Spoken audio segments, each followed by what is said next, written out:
Welcome back to another exciting week of the Poke Report. I'm Asa Lucas. And I'm Dallas. This last weekend, it was a battle between the Bright Orange and the Burnt Orange. Our very own Cowboys took a trip down to Austin to do battle with the Longhorns. Siler Gable has the story. The OSU Cowboys are setting records earlier this year. Heading into their 7th game of the season, the Cowboys have won 3 straight games against top 25 teams for the first time. In their most recent game to try to continue their undefeated start to the season, the OSU Cowboys headed to Austin to take on the Texas Longhorns. The Longhorns started off hot with a touchdown on the first drive of the game. The Cowboys then marched down the field and responded with a field goal. Late in the first quarter, Longhorn quarterback Casey Thompson found Washington for a 60-yard game, but were held to a field goal by the nation-leading Cowboy defense. Washington down the sideline! To start the second quarter, the Longhorns managed to stop the Cowboys and marched down the field for another touchdown to take the lead 17-3. Following this touchdown, the Cowboys found a spark, and Jason Taylor picked off the Longhorns and returned it for an 80-yard pick six. Jason Taylor down the sideline. Cowboys storming back. The Cowboys managed to find some momentum and managed to score another field goal to take the game to 13-17 in favor of the Longhorns going into halftime. To start the second half, Heisman frontrunner Bijan Robinson ran in another Longhorn touchdown to take an 11-point lead. Spencer Sanders, screen, Richardson. The Cowboys didn't let the deficit get to them and managed to put up 3 more points and hold the Longhorns in the following possession. With the momentum swinging in OSU's direction, Brandon Presley managed to find the end zone and brought the game within 2 points. Trying to close the Longhorn lead, the Cowboys went for a 2-point conversion but came up short. With 4 minutes left in the fourth quarter, OSU managed to take its first lead of the night with a 29-yard field goal. The powerful Cowboy defense stopped the Longhorns and gave the OSU offense an opportunity to close the game for good. With a 10-yard run from Spencer Sanders, the 12th-ranked Oklahoma State Cowboys secured its 3rd win in a row against top 25 ranked teams for the first time in school history. After a substantial win, head coach Mike Gundy was rather impressed by his Cowboy performance. Really good culture win for us as an organization.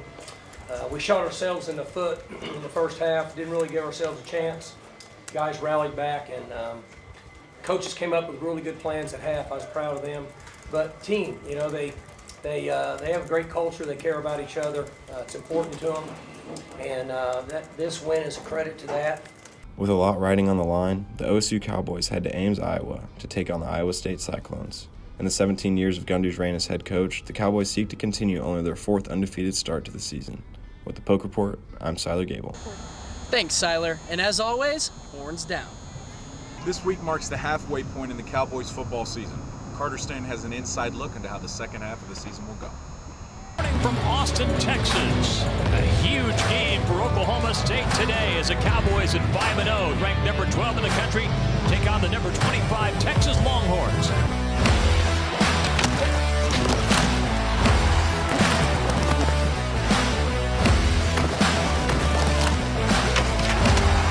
Sanders curls over the middle, caught by Tay Martin. Thompson gets the ball, throws over, intercepted by Jason Taylor. Good night, Vienna. 85-yard pick six. The human playmaker. Back to pass, under pressure, he's hit and he is sacked. Sanders takes the ball, pulls out right, throws toward the end zone. The pass is caught for a touchdown. Pistols firing, touchdown Oklahoma State. Brennan Presley. Gives Oklahoma State its first lead. Steps up in the pocket and sacked. Colin Oliver. One of the best teams in college football at getting off the field. Last year led the country in third down defense. They're again top 15 this year. 4th down and 3 Texas from its own 42. 3-man rush, steps up into the pocket, takes off running, he's hit, he's stopped, he didn't get it, and the defense holds. Warren again with a hole. Warren, first down, still in the game. Cuts it back inside the 10. Sanders keeps it inside the 5, and he goes into the end zone. To the middle. Oh, intercepted. Tanner McAllister. What a comeback for Oklahoma State. Let's go!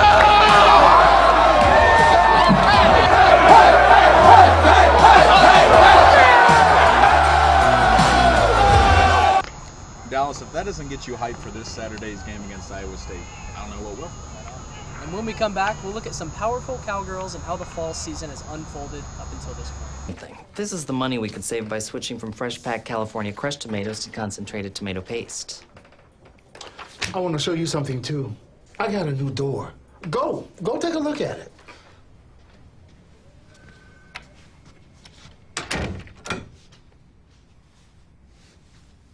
Nobody uses better ingredients than Little Caesars. Like fresh-packed California crushed tomatoes. Pick up a large, deep dish for just $8.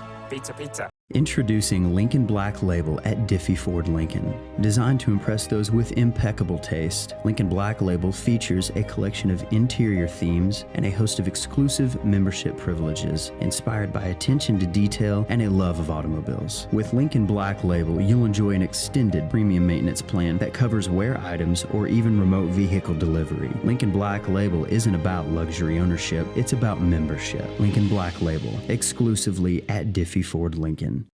At ASAP Energy, our goal is to provide the best customer service for whatever our clients need. My relationship with ASAP Energy came about in 2007. I was wanting to build a convenience store. I didn't know how to do it. I'd never been in the business. I just felt comfortable with Rick. And so I knew that I wanted to do business with a guy like that. Integrity, loyalty, and family. I would recommend that to anybody. Thanks for taking a chance on me. At ASAP Energy, everything matters.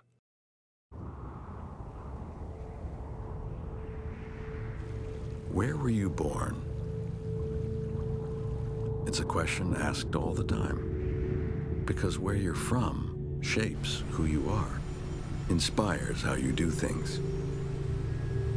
And when that inspiration comes from a place this refreshing, this majestic, this... well, you get the idea. Coors Light, born in the Rockies. Welcome back to the Polk Report. The Cowgirls soccer team is looking fierce this season, and luckily for us, Brendan Ashley was at the game and will give us the recap against K-State. Looking to bounce back from a draw and 3-0 loss during their road trip, the Oklahoma State Cowgirls soccer team welcomes the Wildcats of Kansas State to Neil Patterson Stadium in a must-win situation. The Cowgirls came out attacking, controlling time of possession, corner kicks, and fouls drawn, while creating more scoring chances in the half, with the Cowgirls having 8 shots compared to Kansas State's 2. Despite winning the statistical battle, the Cowgirls had little to show for it, going into the half in a draw at 0. But that score, or lack thereof, doesn't tell the story of the game.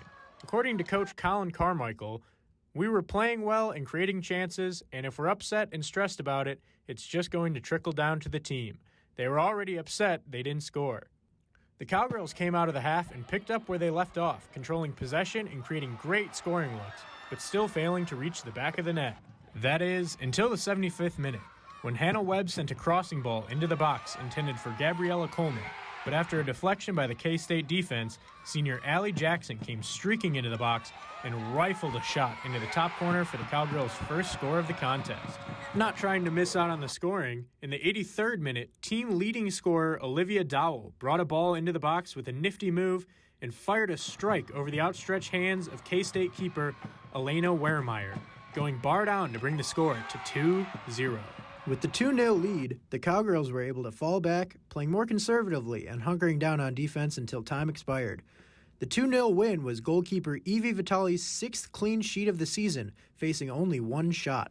Allie Jackson, who kicked off the scoring in the contest, said after the game, "For our confidence, it was super important for us to just get a W." This win, the Cowgirls moved to 2-2-1 in the Big 12 and 7-5-2 on the season, while the Wildcats fall to 1-3-2 in the Big 12 and 6-7-2 on the season. The Cowgirls will no doubt look to use this momentum when Bedlam comes to Neil Patterson. OSU and OU go head-to-head in Stillwater on October 21st. For the Polk Report, I'm Brendan Ashley. All I'm saying is I couldn't beat those Cowgirls in a soccer match. Now that we know what the Cowgirls do on the soccer field, Britt Harriman dives into what soccer star Olivia Dowell does off the field. While on the field, Cowgirl fans know her as Olivia Dowell. Off the field, she is known as Olivia Herman. This summer, Olivia got married to her high school sweetheart, Braden Herman. Braden and Olivia met in high school when Olivia moved schools. Braden was already captain of the men's soccer team, and Olivia was soon to become girls captain. She was already committed to OSU. Basically, some of the existing girls captains and the guys captains, we just kind of went to lunch to meet her, and so we ate at McAllister's, and then we went and played small side, because that's what, soccer captains do for fun. And then just sat around and talked for hours. That was how we met. The connection between the two grew from here. After going to separate colleges and doing long distance, Braden decided to transfer and propose. He always told her if he was going to transfer, he was going to get her a ring. Transferring and getting married has created a new life for Olivia. This new life includes balancing things like soccer and marriage. You know, marriage, you have to sacrifice a lot. You have to sacrifice being tired just so that you can, do things for them or truly just be present because it's important. Sure. Especially with the little time that we get. He takes off, Thursday and Friday just to watch me play, and then I still have practice on Friday, and then Sunday I play a game. He takes off on Sunday. Olivia and Braden try to have fun doing the little things. They love going out to eat and turning daily chores into fun activities. And instead of doing his homework upstairs, he'll do it downstairs. Just to be in my presence, just because we don't get to be with each other a lot. So it's just those little things that you do just to spend time with him because you don't have a lot of time together. We enjoy grocery shopping together a lot. Yes, yes we do. It's quite a lot of fun. The next time you attend a Cowgirl soccer game, remember to enjoy the little things. For Poke Report, I'm Brittany Harriman. Stories like that always mean so much more. Now, back to the Cowgirl theme. Our Cowgirl soccer team has been nothing short of dominant to start the year. They're undefeated. Luke Santangelo has the story. The fall season is one of the most exciting time of year for sports. OSU fans have many teams to be excited for at this time, but Oklahoma State softball team currently just dominated their fall ball schedule and is looking ahead to spring ball. The Cowgirls staying undefeated as they take down all 8 of their opponents. In the fall season, the Cowgirls bats are red hot and have outscored their opponents 108-7. They averaged 14 runs per game this fall on the offensive side. On the defensive side, the Cowgirls are showing that they have real potential in their 3 aces, Kelly Maxwell, Morgan Day, and freshman Tatum Clopton. Entering the spring season, Maxwell is on pace to be in the record books for multiple stats in the OSU softball program. In the fall, Maxwell pitched a total of 22 innings and only allowed a total of 3 hits and 0 runs. We've learned that we're really good, so we validated that, and we got to get better. We just got to continue to grow as hitters. Defense is pretty good. The pitching is pretty good. It's going to get better as we know. Coming off a tough Big 12 championship loss last spring to rival Oklahoma, a second-round appearance in the 2021 College World Series, there's much to look forward to in the spring as a Cowgirls softball fan. Oklahoma State fall domination shows that their team is hungry and is seeking more than what they achieved last year. This team is poised for a long postseason run in the upcoming 2022 spring season. We have high expectations. Our thing is moving forward, so we're not just trying to get to the World Series anymore. We're trying to win. The fall ball season concludes, and the Cowgirls and Coach Kreisky have high expectations entering the spring season. An experienced and talented roster for Coach Kreisky, they have a Big 12 championship in mind. The Cowgirls proved this fall that they are the real deal. So OSU fans, make sure you come out and show them support. For the Pokes Report, I'm Luke Santangelo. Thank you, Luke, for the story. We look forward to seeing how the Cowgirls season unfolds. When we get back, we're going to take a look into the upcoming basketball season as well as the new location for homecoming and hoops. We'll also take a look at one of the most athletic teams on campus. Stay tuned.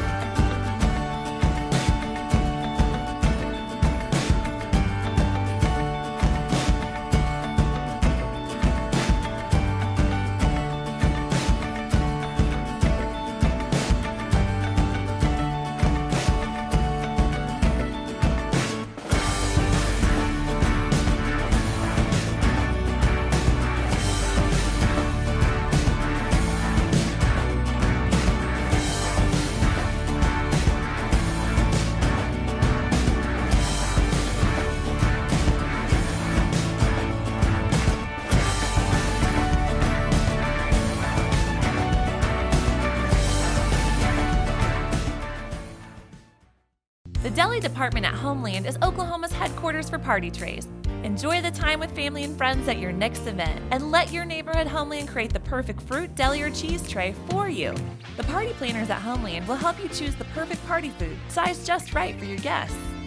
Call us, stop in, or order online, and we'll make it ready for pickup on your schedule. Make your next party special with a party tray from your neighborhood Homeland. Good to be home, Homeland.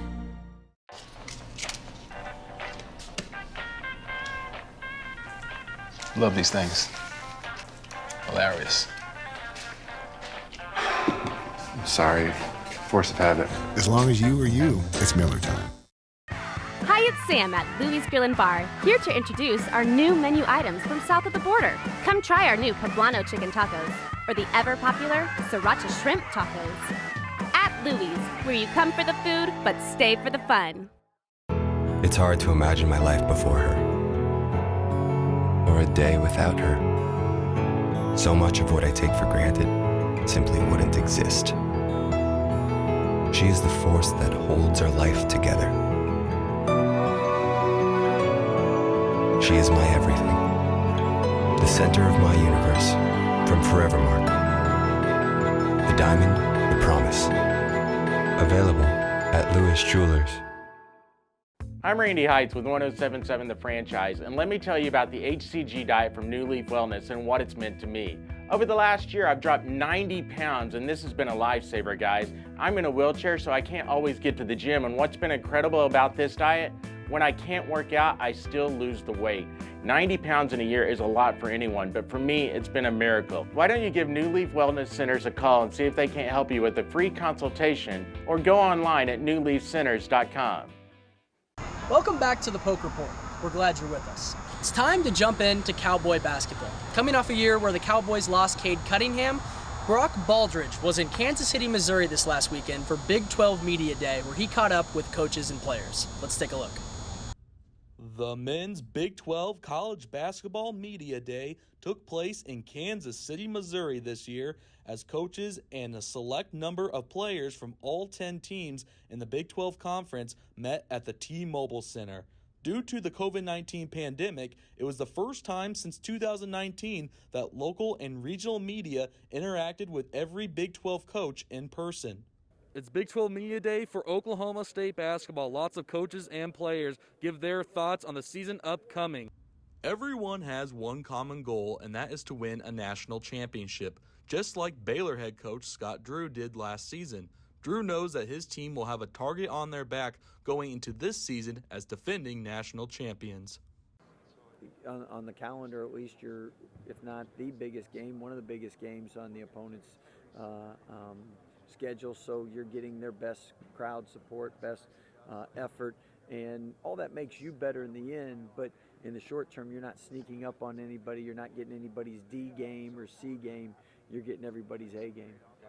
A few coaches around the conference know what it takes to win in a town like Kansas City, one of them being Kansas State head coach Bruce Weber, who spoke about his team playing in a venue like the T-Mobile Center, whether it's for a midseason tournament or for a chance to play in the college basketball postseason. But to play here is a special thing for our players.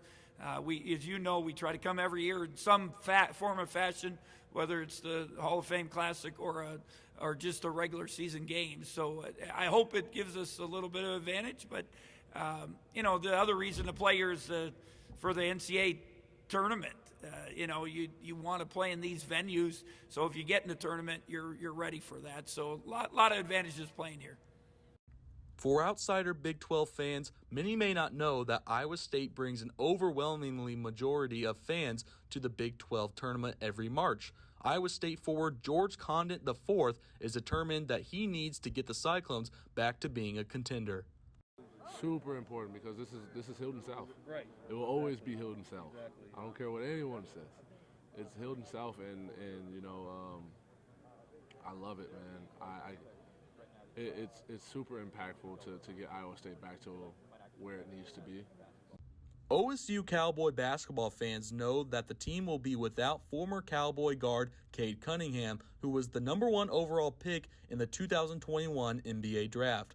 But Cunningham's childhood friend and current TCU guard Mike Miles says Cunningham doesn't need much motivation playing in the NBA and that he's rooting for him at the next level. He doesn't really need too much motivation. He's already a determined person. Obviously everyone will tell you that knows him, or even if you see him on the court, he's determined, always focused, always locked in. But I've been talking to him. He makes his debut tonight, so definitely going to be watching him and cheering for him, and I'm excited for him. To lose a player of the caliber like Cade Cunningham is a challenge that Oklahoma State is going to have to overcome. It's something that has been on the mind of OSU head coach Mike Boynton. This year, Boynton expects the majority of the Cowboy roster to step up and to replace the production that Oklahoma State lost in order to be a successful team this season. I think it'll be a collective effort, to be honest. I think Bryce Thompson certainly has the ability to be a big scorer for us. Avery Anderson showed a lot of good signs last year that he could be a guy to step into that role. But we'll need to play through Caleb Boone some as well. He's a guy who's been really good offensively, not as consistent as some of the other guys. And then having a guy like Bryce Williams back and Rondell Walker back are guys who can also have big games for us. As we wrap up Big 12 Media Days, everyone was excited to be back in a social environment. Oklahoma State head coach Mike Boynton says he's excited to have a Pat Gallagher-Iba Arena this winter. For the Poke Report, I'm Brock Baldridge. We're excited to get back inside Gallagher-Iba Arena for this upcoming season. As in my Dallas, the atmosphere is going to be incredible. Well, next Monday, Oklahoma State celebrates its 100th annual homecoming. There's going to be a lot of events coming back, such as homecoming and hoops at a new location, and Phoenix Plum has the story. Oklahoma State is bringing back homecoming festivities this year after canceling the 2020 celebration. All festivities will be back in place, and after rumors that homecoming and hoops would be canceled, it was announced that the popular event would still happen this year, but it will not be taking place at Gallagher-Iba Arena. OSU Athletics has decided to hold homecoming and hoops remix at the Beta Theta Pi basketball court. This was a surprising decision among students. Patrick Osborne from Oklahoma State Athletic Communications says that this decision was made to really engage students and all visitors during walk-around. With the court's close proximity to all other homecoming events happening, the setup is perfect to provide another convenient option for fans to check out while they're in Stillwater for homecoming. As athletics is excited to hold the event at the Beta House, members of the fraternity are also excited to be part of a traditional event. We're all pumped for OSU and just big fans of the basketball team, and so really just privileged kind of being in this kind of central location where everyone can walk by. Hopefully you get to see it and kind of draw a big crowd by the end of the night, so yeah. With this being the first event the Betas host for OSU, they hope for another opportunity to host more events like homecoming and hoops. This being a new change to a tradition, both OSU Athletics and the Betas are excited to host this event for all Cowgirls and Cowboys during homecoming.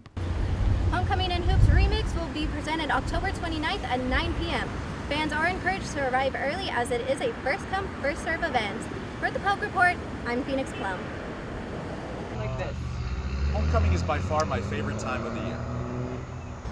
One athletic group that is prominent during homecoming is the OSU Cheer Squad, who are looking to get back on the national stage. Will Harbison has the story. Although many OSU fans see our cheerleaders on the sidelines of nearly every sporting event, always supporting their fellow athletes, others may not realize the level of competitiveness and competition within the Oklahoma State Cheer Squad. Coming off a 2021 national championship season, the OSU cheer roster looks to add another trophy to their already busy collection. Coming off a hectic, COVID-induced previous year, they stormed to their first national championship since 2015 this past season. Coach Lindsey Bracken talks about what it was like coaching her team through so much turmoil and making it back to the big stage. So, of course, winning after overcoming kind of so many obstacles and sacrificing so much, I really asked a ton of my kids last year. And so having all of those sacrifices, it was like, oh, such a rewarding feeling to know that we kind of planned for and prepared the best. Claiming their 7th championship and 4th since 2011, Oklahoma State's cheer squad has set the standard for Division 1A large co-ed cheer. Along with schools such as Texas Tech or Louisville, Oklahoma State has become a national powerhouse in the eyes of those interested in competitive cheer. To achieve this level of excellence, members of the cheer squad undergo levels of training that prepare their bodies for each week. Lane Leach talks about some of the ways that the team prepares for these competitions.